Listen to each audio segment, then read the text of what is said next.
There was some discussion internally as well as a discussion in our staff meeting with our building official. The proposal that I'm bringing before you would be, as opposed to filling the ordinance officer position with the code enforcement officer, instead to hire a building inspector for that same position. It's important to note that the primary function or goal of that individual would still be to perform ordinance enforcement, but to include in there the opportunity in the event that we had a shortage, either in staffing for the building inspection or a surplus of work in that building department to where this person could wear two hats.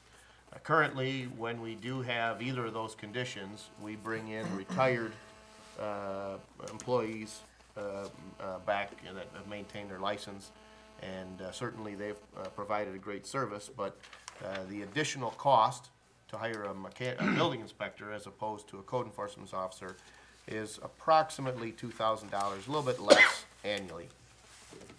So in the long term, it would give the building department a little more flexibility to be able to accomplish the tasks at hand at a cost of about $40 per week. And that's a constant, a little bit less, but pretty constant throughout all the steps. So I'm basically coming before the board to see if there is an interest in doing so, and if so, internally, I'm not aware of any candidates that we have for the building inspector position. This would require a posting and advertising outside, but it would come with, again, the stipulation that the person who might be in that position would be hired primarily for the purpose of code enforcement. So we're not looking to change that task or assignment. And the job descriptions do allow for ordinance and code enforcement for the inspectors. So if the board would be willing, I would entertain a motion to post for a building inspector to perform the code enforcement role. Make a motion to post, advertise, and interview for a building inspector with the final applicant to be brought back for board approval. Okay?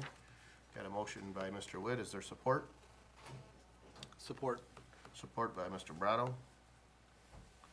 Discussion, board members? Could you add a caveat that the part-time money will be going, could you add that the part-time money for the part-time building inspector, that we went through grievances? We had a full-time building inspector several years ago.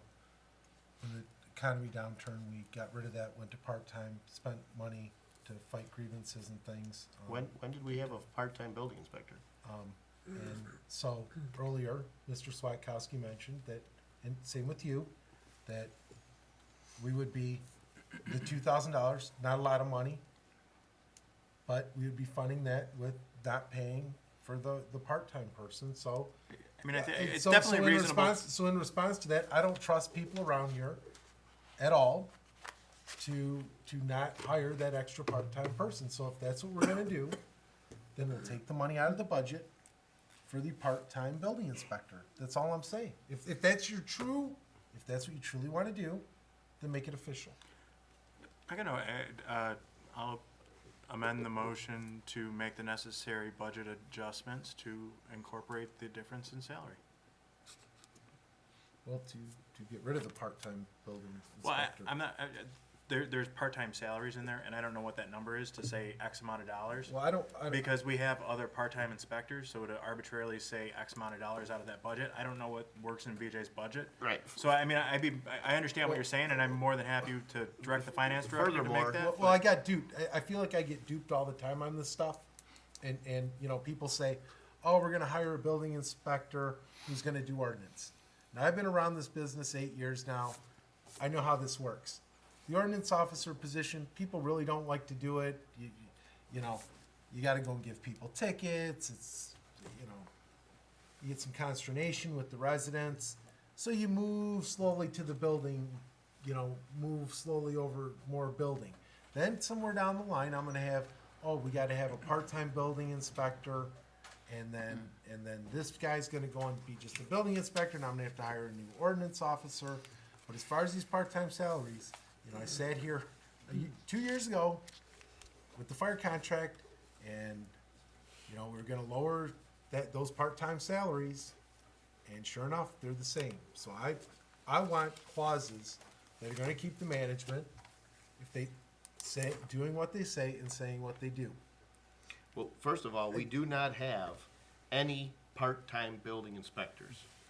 As I pointed out, what we do have is in the event that we have employees that are either on vacation, scheduled vacation, or out on an illness, or some form of a disability, we still have a need to provide certain inspection services. So as you know, our most recently retired full-time building inspector does come back on an infrequent Right. basis in those conditions.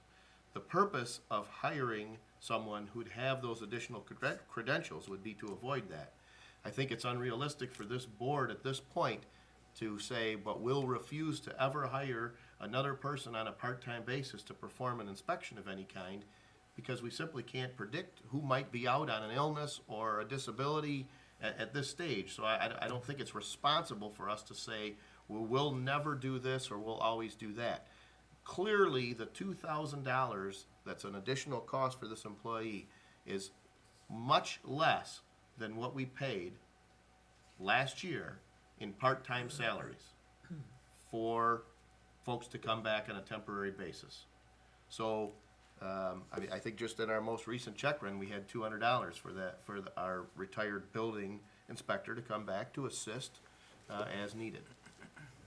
All I'm saying is, if that's what you say you're gonna do, then do it. That's all that I'm asking. I don't wanna sit here, I don't wanna I'm sit not here a year proposing from to do now. anything else. I don't wanna sit here a year from now looking at $6,000 or $7,000 in part-time salaries. Neither do Do what I, you say what you do, and I'm good. and that's exactly what I've I'm proposed. just saying the past, if it's a prediction of the future, it doesn't always work out that way.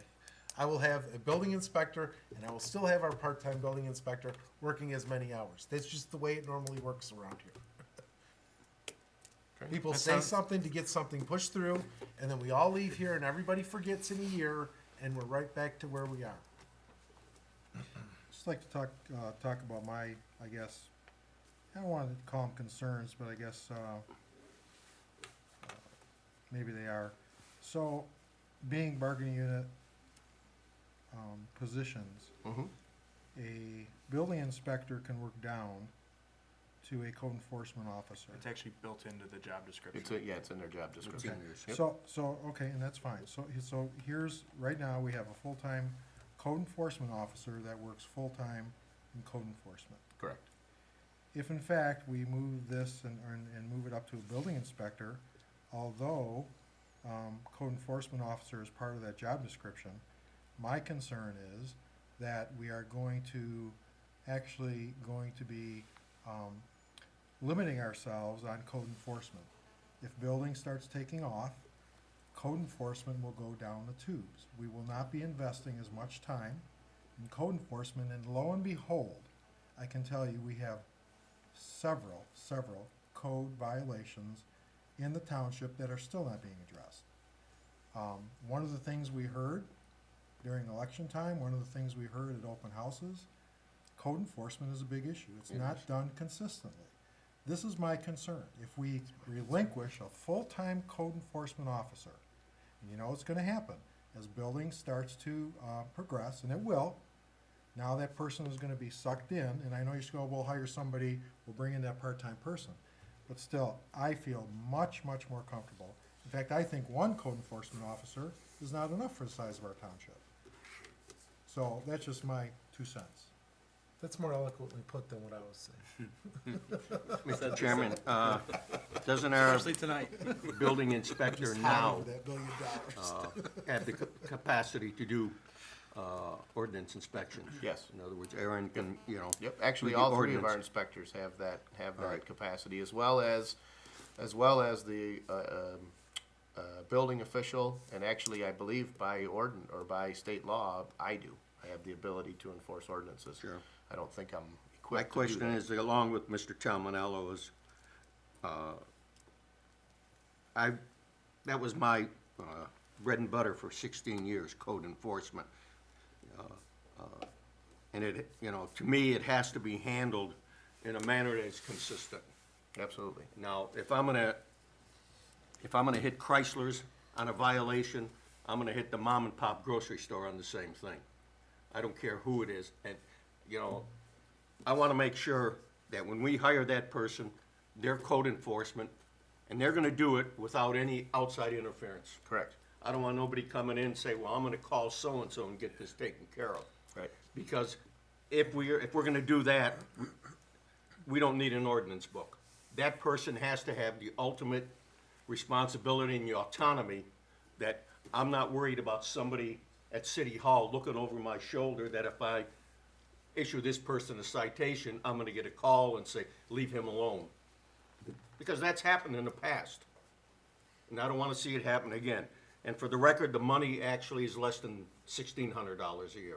Well, the first year it is. $1,584 or 76 cents an hour. Right, it climbs to 2,000 at those, at the That's step. after 3 years. Right, yeah. I just did, I was saying, it's Okay. 1,600, 2,000, it's a pretty tight, small number. In essence, what we're Yeah. saying is we're investing another less than, but approximately $2,000 a year to have the flexibility, if needed, to have someone with basically an additional set of tools. I But mean, I if we're gonna think, do this, I want Mr. Parock to be aware that, at least from my standpoint, that primary responsibility is code enforcement. we discussed that in a staff meeting, and that was No. clear. And I think even more important, two things to add to that, if I might.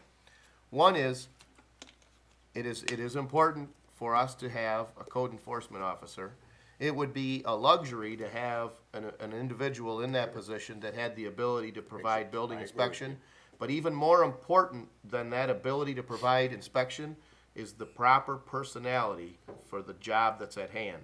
And it is imperative that the person we choose for that job is qualified and has the skill set associated with code enforcement.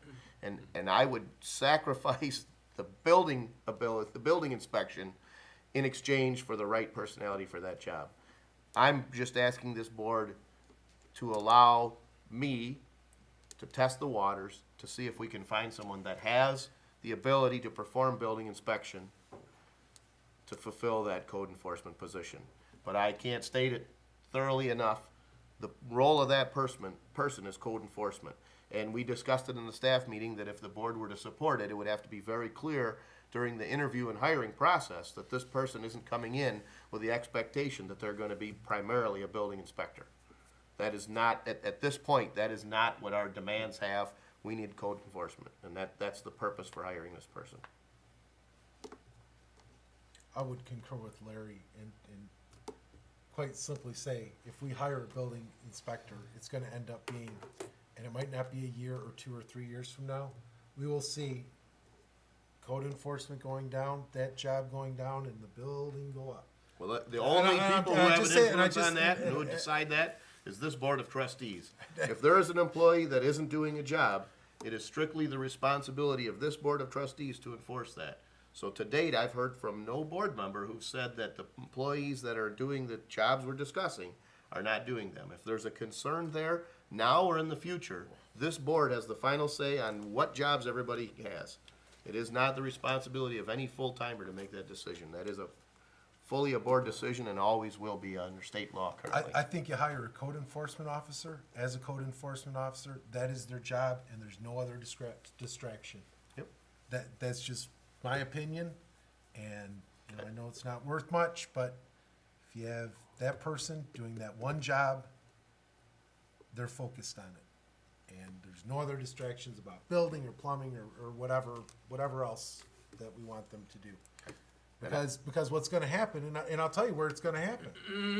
And we're gonna, cause we already have one, right? Erin's a building inspector, cause we hired her as a building and an ordinance inspector. How about that? She was actually ordinance and building. Right, but since then, our building inspector retired. But what's gonna happen, what is gonna happen, because we do these apartment inspections that we're way behind on, that guy, whoever that building person is, we'll just move him over there for the week. Then the ordinance gets left behind, because that job is easier. And human nature is you go and do the easier job. And I completely agree with Larry. That's a function of that- management. Well, if I'm going to say it, I question management. You're right. You're right, because I've been burned before. This isn't my first rodeo with this building inspection ordinance official. I went down this road. I hired I hired an ordinance officer, and then I hired an ordinance officer and a building person. They were both supposed to be doing the ordinance. What ended up happening was I ended up with my one ordinance, and the ordinance building person gradually left ordinance and went solely to building. Because the building inspector and- retired. and- We hired two building and I'm just- inspectors at the same time and an ordinance enforcement officer. But- And the two building inspectors we hired were supposed to split time between the inspections and the enforcement, but we lost one of those. And So- then the so building, so and then the building took- inspector retired. Took that time from that building inspector and had to go over to the other person. Before that person retired, Adam, I'll give you after they retire, but before, it went down, down, down quick and building. Gosh, that other person wasn't here that long. I'm just telling you, that's the way it's gonna go. I said it for the record, we can go back and look Okay, a year from now when that happens. we'll look forward to it. Is there further discussion? So just so I'm clear is, and it's not about the money by no means. Yeah, I don't think the discussion here is relative to the $2,000. I need to understand the clarity on how, are priorities gonna be set through management policies, or is it going to be documented that, this is a primary job function that's gonna be, that's gonna be, that they're gonna be responsible for? I guess I just don't understand how that's gonna happen, and then how do we adjust it, so we start getting calls where inconsistent ordinance, are being enforced, or, ordinances are not being addressed, things have been in disarray for some, how do we then, come back to management and say, how are you allocating this person's time? Only because it's not a full-time code enforcement officer. It is, first and foremost, it is a full-time code enforcement officer. That's what we're hiring. That's what we have the And- need and for. I Our get the code fl- I enforcement get the officer is retired. flexibility, Ken. I understand, but that's, And- I and I think just want to that's- answer. You'd Right, asked. right. Number one, we are looking for a code enforcement officer. I can't state that enough. Number two, I've received no complaints that relative to that problem. But number three, your question was, how do we handle this? Again, it goes back to the same thing. We hired a floater. If this board feels that that floater is spending an inordinate amount of time or not honoring the terms of that contract, they can let me know. The same thing applies here. In essence, what we're doing is we're hiring someone with a job description that says you can do building inspection as well as code enforcement. I get If that. they're I not mean, doing I code think enforcement. that's a great management tool. I Right, mean, I you gotta think come that's- back and say, hey, they're not doing code enforcement. But I feel like I'm kind of being put on the spot here when I haven't even hired the person. I don't know how many more times I can tell this board, I wish to hire a code enforcement officer. I'd like to spend $2,000 more and have them have an extra tool in their pocket that'll allow them to perform additional tasks. I don't know how many more ways we can state that. If we want to say, well, Ken, I don't believe you, then vote no. It's okay. It's all right. We can go back to hiring a code enforcement That's officer. how I'm voting. I think I picked that up so far. If 6 months from now, when we hire this person, if any board member feels that they're not doing a sufficient job, or they have reports accordingly, you let me know, we'll address it, and we'll do anything up to and including terminating the employee and hiring a code enforcement officer. We have that ability. We can lay off and hire. And this would be addressed in weekly meetings anyway, right? Sure. So, We don't have weekly meetings. bi-weekly meetings? We have staff meetings. The issue being that, the manager of that department head handles those issues. If there's a problem, be it internally or externally, a complaint with a lack of code enforcement, then we address it accordingly. So it's being addressed incrementally. There's the rub. There's the rub right there. That the person that's running that department just sort of does whatever. I'm telling you, at the end of the day, we will not be hiring a code enforcement officer. It will morph into a building apartment checker job, inspector job. That's what it will morph into. Unless you have somebody there that, is gonna keep their, fist on it that you're doing ordinance. Right. Well, but that's why we have the people in those jobs that are in those jobs. So that was it is my concern. It is my concern And my too. concern is that the management or governance of this job and the duties or job functions within it maintained primarily as code enforcement. I'll state it again, but I've said it several times. I don't know how many other ways I could state, but that's the goal here, is to hire a code enforcement officer. But by posting a building inspector, we'll acquire someone for a small amount of money that would have an additional amount of flexibility and could quite possibly save us the costs of hiring additional temporary employees when necessary. I guess what Larry and I are saying, and I guess I'll just come out and say it. I think you have. No, I'll come out and say it because we've been, going around the bush on this. Our code enforcement stinks. And we don't need a 40-hour employee a week. We probably need an 80-hour employee a week for the next 2 years to get it straightened out. And quite honestly, I don't want 1 hour out of that 40 hours over the next 2 years devoted to anything other than code enforcement. And I guess that's what we're saying between the lines. And what I'm saying is I believe that if we choose the right person, the right personality, and the right skill set for that job, we can accomplish it in 40 hours, and that person could have time to spare. But if we can't select the right personality, it doesn't matter what skill set they bring or what other additional qualifications or licenses they have. If they don't have the skill set for code enforcement, you can't just make someone do that job. If they don't have the skills, then they don't deserve to be in that position. That's what's most important, and I've tried to state that as well. This is a key employee. This is an important hire. Is there any further discussion? Hearing none and seeing no public comment, we've got a motion by Mr. Witt with support by Mr. Brado to post, advertise, and interview for the code enforcement officer by filling it with a building inspector with a final choice to come back before the board for approval. All those in favor signify by saying aye. Aye. Those opposed? Nay. Motion carries. Thank you. Next on the agenda is item C1 from the clerk's office. Mr. Witt? Yes, Bajarbs Incorporated is requesting to transfer ownership of a 2012 Resort STD and SDM licensed business from Casas Market Incorporated, located at 36650 Jefferson. All inspections are in compliance for building, plumbing, electrical, fire, as well as the background check of the applicants. The establishment is current with water and tax bills, and all the necessary township paperwork has been filed relative to the transfer. So at this time, I'd be making a motion to recommend approval to transfer ownership of the 2012 Resort STD and SDM license from Casas Market Incorporated to Bajarbs Incorporated, located at 36650 Jefferson, Harrison Township, Michigan, 48045. Support. I made the motion, so. He was making a motion. if you wanna- We got a motion by Mr. Witt with support by Mr. Tominello. Mr. Tamanello. Oh, if that's proper. You gotta let someone else. Well, I mean, I'm more than happy to, you know, I just figure since I'm talking, it's That's just easier like to just just keep on rolling. You know, that just threw us for a loop because we're used to a process.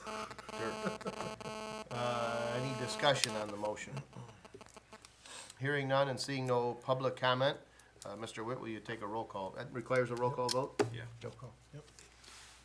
Mr. Witt? Yes. Mr. Tominello? Yes. Mr. Brado? Yes. Mr. Capral? Yes. Mr. Swikowski? Yes. Mr. York? Yes. Mr. Verkast? Yes. Motion carries. Thank you.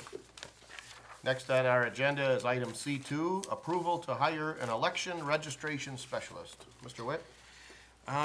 Yeah, if you remember, about 2 months ago, we had to, we moved the election registration specialist, over to the assessing department after he filed for that position, when it was posted internally. We posted this election position internally, didn't receive any applicants. We went out on MML. We received approximately 30 applicants, after which myself, Mr. Verkast, Mr. York, and Mrs. Lucido sat down with about 10 people. After we did the interview, there was a couple people that were interested. We did some reference checking. Based on that, based on the interviews, at this point, I'd like to recommend that we hire Ms. Nico Crown.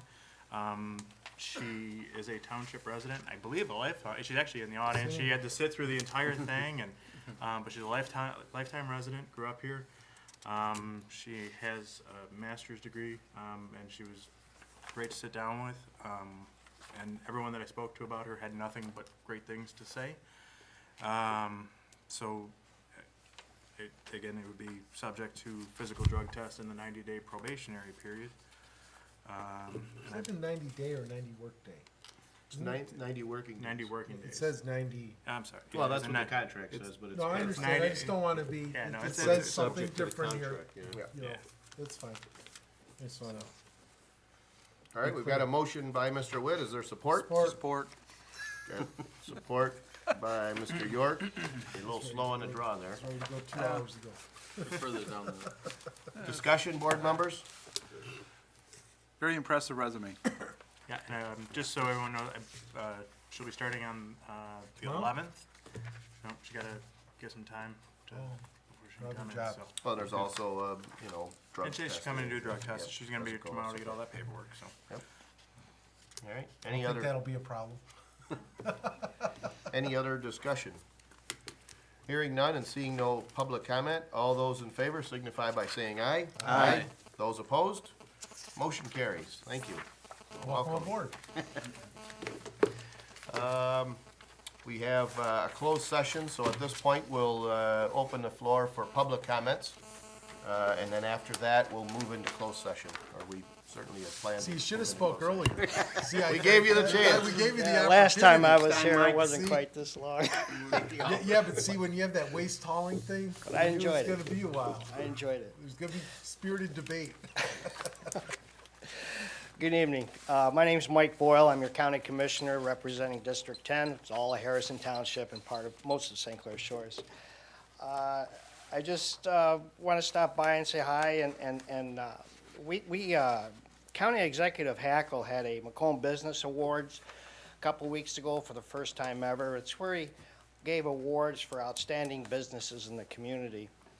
And it was in the paper, it just listed the winners, but I want to make sure that you know that we had a business here in Harrison Township that was nominated. He made it like an Academy Awards, he had different categories.